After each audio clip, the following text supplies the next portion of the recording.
دیکھیے وسیم، نام بدلنے کی دو صورتیں ہیں۔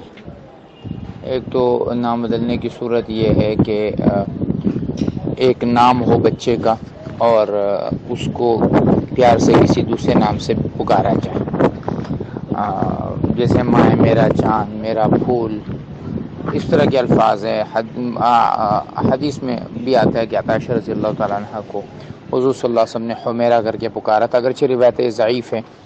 ایسے ہی مختلف صحابہ کے لیے کچھ الفاظ کا ذکر ہے۔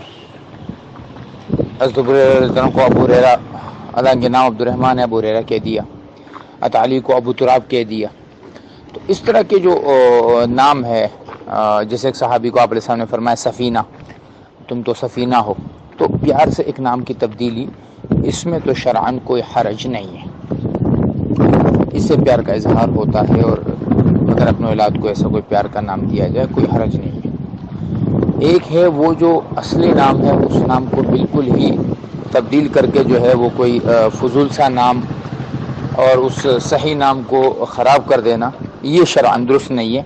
جیسے کہ نعمان کو نومی کر دے، عدنان کو عدو کر دے، یہ اس طرح کے مختلف نام ہے جو کہ نام ہے اور اس کو چھوٹا کر کے اور اس کو خراب کر کے پیش کرے، یہ شرعاً درست نہیں ہے، یہ ناجائز ہے، اور اللہ رب العزت نے اس سے منع فرمایا۔